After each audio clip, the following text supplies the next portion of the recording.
سڵاوتان لەبێ بیسەران و بینەرانی بەڕێزی ڕادیۆ و تەلەڤیزیۆنی سلێمانی لە بەرنامەیەکی دیکەی بازنەی هەڵبژاردندا هاتمەوە وڵاتان.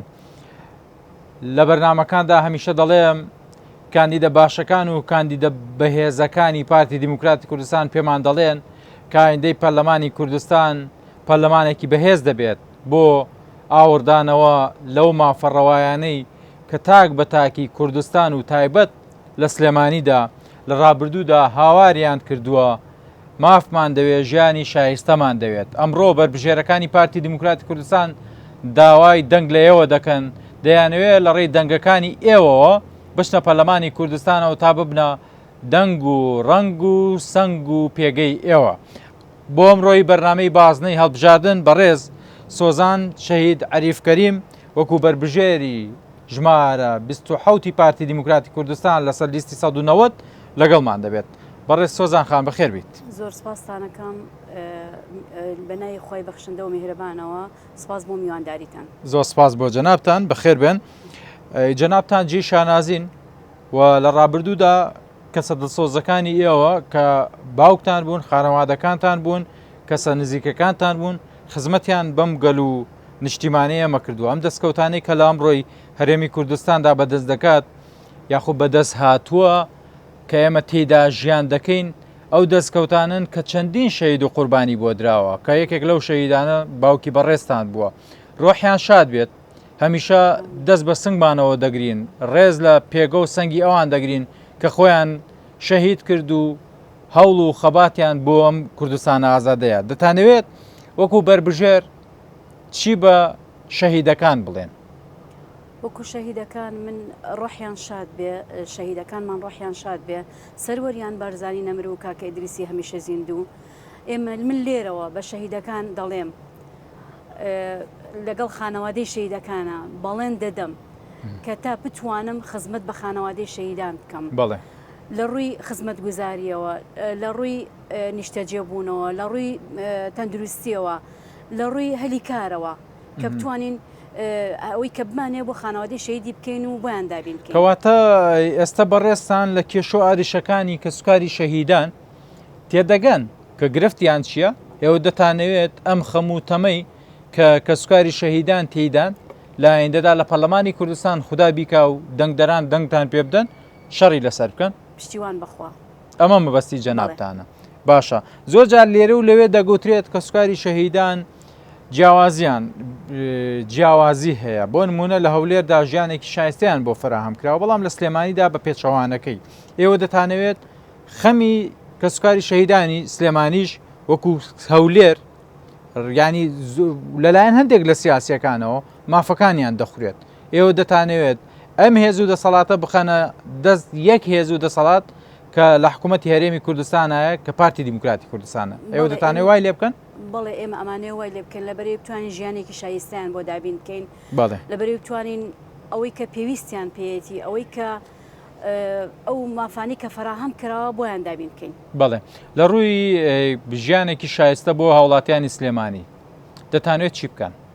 ژیانێکی شایستە بۆ هاوڵاتیانی سلێمانی دەمانەوێت لە هەموو سێکتەرەکانە، یعنی لە لاوان، ئافرەتان، لە جوتیاران، بە هەموو سێکتەرەکان، تەندروستی، ئەمانەیە ئەوەی بتوانین سلێمانی بەرەو پێشتر بەرین، بتوانین لە ڕووی خزمەت گوزاری، لە ڕووی جادەوبان، لە ڕووی کوالێتی دەرمان بە هەمان شێوە شتی باشیان بۆ دابین بکەین بە نرخێکی گونجاو. پێتان وایە لە سلێمانیدا ژیانی باش نییە؟ نەوەڵا باش نییە. نەوەڵا ژیان باش نییە. ئێستا بەڕێستان باستان لە ڕێگەوبان کرد. ڕێگەوبانی سلێمانی تەنها لە هەڵبژاردنەکاندا باشە، لە کاتێ پرۆسی هەڵبژاردن دێتە پێشەوە لەو کاتانەدا تۆزێ ئەگە فریاکەون باشی دەکەن. وڵی بڵێ لە ڕێگەوبانەکانمان هیچ باش نین. تەنانەت چەند پرۆژێ کراوە هەمووی بە نیوەچڵی، یعنی چەندین ساڵە ماوەتەوانێ نەیانتوانێت تەواویکەن. ئەیدوا هەلی کار پێویستە بۆ گەنجانمان، بۆ لاوانمان بە هەمان شێ ئەوەشیان بۆ دابین نەکراوە. ئێمە ئەمانەیە لە بچینە پەرلەمان ئینشاءڵڵا پشتیوان بەخوا بتوانین ئەوانە بۆ خەڵکی سشاری سلێمانی دابین کەین و دەوروبەری. دەتانەوێت دەنگی هاوڵاتیان بن، سەنگی هاوڵاتیان بن لە پەرلەمانی کوردستاندا. دەتانەوێت ئەم بێکاری کە لە شاری سلێمانیدا هەیە هەرچۆن هەیە ئەگەر نەیهێڵن کەمیکەنەوە. ئێمە ئەمانەیە زیادیکەین عفوم کە زیادیکەن زیادیکەین بەڵێ ئەتانەوێت زیادیکەن بە تایبەتی زیادکردن لە پرۆژەکاندا زۆر جار لێرە و لەوێ باز دەکرێت دەگوترێت لە هەولێردا پرۆژەی خزمەتگوزاری زیاترە ئاوردانەوە زیاترە ژیان و بەڕێستان دەڵێن بێکاری کەمترە ژیانەکە باشترە ئێوە دەتانەوێت سلێمانی بکەنە هەولێر بەڵێ ئێمە ئەمانەیە هەولێر چۆن ئەیبینین یعنی زۆر بەرەو پێش ڕۆیشتۆ و پێشکەوتنی بەخۆیەوە بینیوە ئەمانەیە سلێمانی بۆ هەمان شێوە پێشکەوتو بەرەو پێش بەرین و ینی ئاوادانی بخێنە ناو شاری سلێمانیەوە کەواتە جیاوازی نەبێت لە نێوان هەولێر و سلێمانیدا نەخێر ئەمە مەبەستی جەنابتانە و ئەو داهات و هەر چۆن هەیە خزمەت گوزاریە باشانەی کە لە هەولێردا هەیە لە سلێمانیشدا هەبێ ئەمە خاڵێکی ئەساس دووش خاڵێکی تر هەیە کە زۆر جار لێرە و لەوێ باز دەکرێت دەگوتێت داهاتی سلێمانی دیار نییە بەڵێ داهاتی سلێمانی بە هیچ شێوەیەک دیار نییە ئەگەر دیار بواە جێگایان دیار بوو یعنی جێدەستیان دیارکەواتە بە نەبوونی خزمەت گوزاریەکە ئێمە دەتوانین بڵێن داهاتی سلێمانیش دیار چی لێ هاو چی لێ هات ئەمە پرسیارە جەوهەرەکەیە ئەوان دەڵێن ئەو گرفتانەی ئەمڕۆی حکوومەت یاریمی کوردستان کە هەیە ئەڵێ لە بنی دەیەنین پێتان وانە هەر لە سلێمانیدا هەندێک لە سیاسەکان بوونەتە گرفت بوونەتە کێشە بەڵێ ئەوان بوونەتە کێشە و ئەوان لە بنی دێنن نەک حکوومەتی باشە کێروی جەماوەری پارتی دیموکراتی کوردستان لە سلێمانیدا چۆنە زۆر ینی ناتوانن ئازاد نین باشە مەبەستم لەوەیە جەماوەری پارتی لە سلێمانیدا ڕوو لە بەهێزبوون دەکات و لەم هەڵبژاردنەدا جەماوەرێکی جیاوازتر دەبێت لە هەڵبژاردنەکانی دیکە و هاوڵاتیانی سلێمانی پێتان وایە لەم هەڵبژاردنەدا زیاترین دەنگەکانیان بۆ پارتی دەبێت بەڵێ بە دڵنیایە شتی بەو شێوەش دەبێت لەبەرەوەی ئەوان زۆر شتیان بینی و لە کابینەی نوێیە حکوومەتی هەرێم شتی زۆر باشیشی کردووە بە تایبەت لە سنووری هەولێر و دۆهۆکە لە سنووری زاخۆ یعنی ئێمە ئەو سنوورانە ئەگەر بێنین زاخۆ بەراورد بکەین بە ناحەیە بە قەزایەکی خۆمان قەزایەکی سلێمایی بەراوردی بکەین بزانە چەند زاخۆ بەرەو پێش ڕۆشتووە بەڵام قەزایەکی ئێرە بە هەمان شێوە نەیانتوانیوە هیچ شتێکی بۆ دابین بکەن لە ڕووی خزمەت گوزاری ئامان گیان نەبووە نەخێر ئامان گیان نییە ئامان گیان نەبوو ئەوەشی دەستیان کەوتووە بە هەدە ڕۆیشتۆ بردویانە بەداخەوە باز لە فلێکس دڕاندن و سوکایەتیکردن بە بربژێرەکانی پارتی دیموکراتی کوردستان دەکرێت بڵێ ئەمە بۆچی طبعاً ئەوان ئەیانەوێ ئێمە بە هیچ شێوەیەک دەرنەکەوین ڕنگمان نەبێ بەڵام ئەوان ناتوانن ئێمە بوەستێن بە هیچ شێوەیەک بە فلێکسەکان بدرێن فلێکس هیچ سوودی نییە بۆ ئێمە باشە باریش بیدرێنن کێشەمان نییە باشە بەڵام ئێمە هەر بەهێزین هەر بەهێزیش ئەمەینەوە لەبەرەی دروشمی خۆمان ئارامی خۆراگری پێکەوەی وە خاڵێکی گرنگ بنیادنانی شەکە لە ڕابردوودا کاری لەسەر کراوە ئەمە زۆر گرنگە ئێوە لەژێر سایی ڕێکار و ڕێنمایی و ئامۆژگاریەکانی بەڕێز مەسعود بارزانیدا بانگەشە دەکەن وەکو هەندێک لەلایەنە سیاسەکانی سیاسی بێ هەرچۆن هەبێت سلێمانی بە دەنگ بەرزکردنەوە و تەشیرکردن و سوکایەتیکردن بانگەشە ناکەن بەم شێوە نەرم و میان ڕەویە بانگەشەی خۆتان دەکەن ئەمە یەکێکە لە خاڵە پرسیاریان ئەمە یەکێک نابێت لە خاڵە گرنگەکان بۆ بربژێرەکانی پارتی دیموکراتی کوردستان بە دڵنیاییە بۆ شێوەیە لەبەرەی ئێمە وا فێرکراوین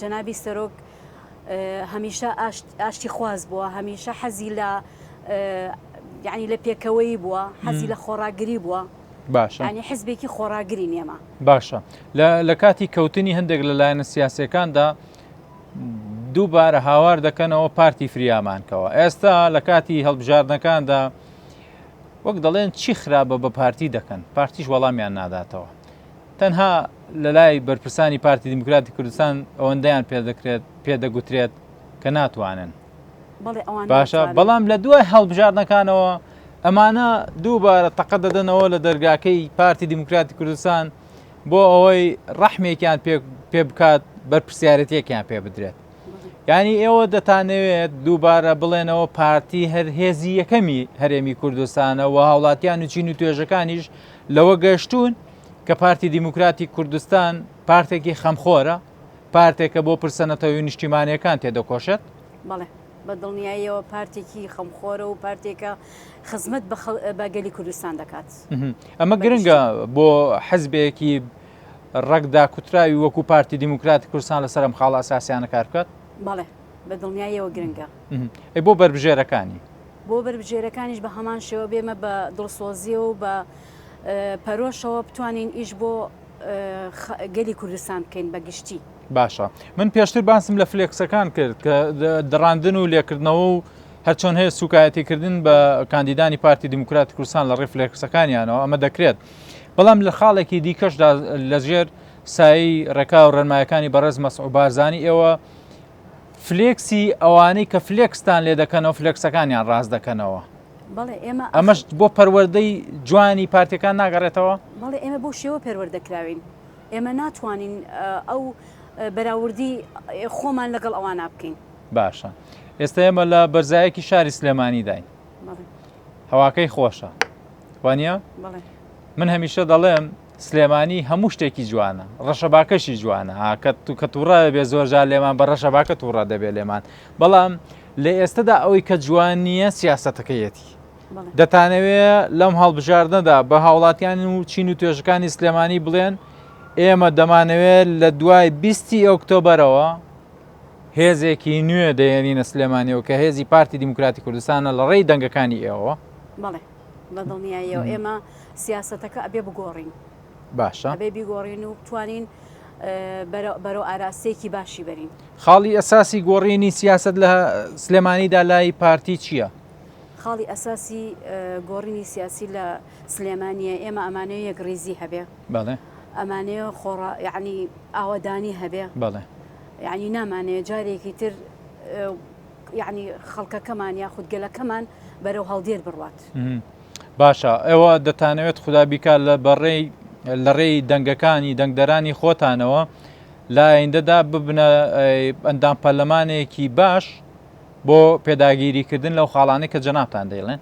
بەڵێ بە هەمان شێوە ئێمە ئەمانەوێت پێداگیر بین لە ئەو بربەستانەی کە هاتوتە بەردەمان بتوانین ئەو بربەستانە پشکێنین، بتوانین بینە پێشەوانە و کوردستانمان بەرەو ئاوادانی و ئاشتی بەرین.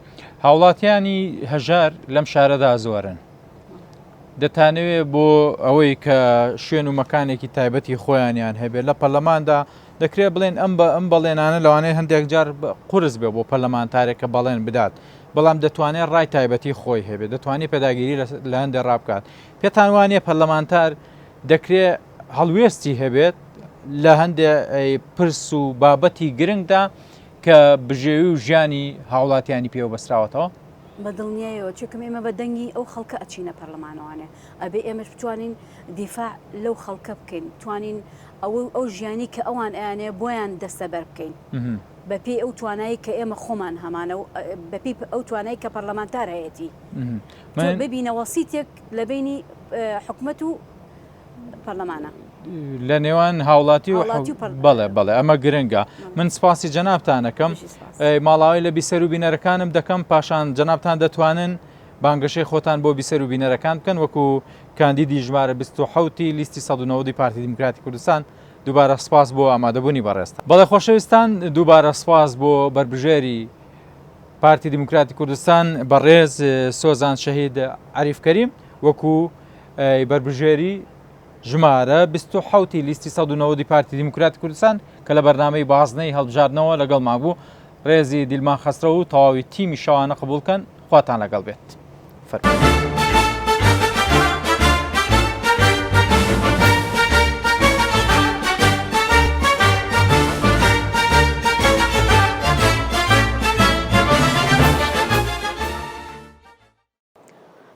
من سۆزان محەممەد کەریم ناسراوم بە سۆزانی شەهید عەریفکەریم، خوشکی سێ شەهیدی سەنگەرم بەناوەکانی شەوکەت و دڵشاد و دلاوەر لە لیستی 190 پارتی دیموکراتی کوردستان بازنەی سلێمانی بە ژمارە 27 بەڵێن دەدەم لێرەوە بەڵێن دەدەم کە بتوانم ببمە دەنگ و ڕەنگی خەڵکی سلێمانی و دەوروبەری. لێرەشەوە من بەڵێنم داوە کە بچمە پەرلەمان بە متمانەم بەدەست بێنم و بچمە پەرلەمان بتوانم چارەکێکی لە موچەکەی خۆم ببەخشم بە خەڵکی سلێمانی ئەوانەی کەم دەرامەتن خانەوادەی شەید ئەوەی پێویستی بە من بێت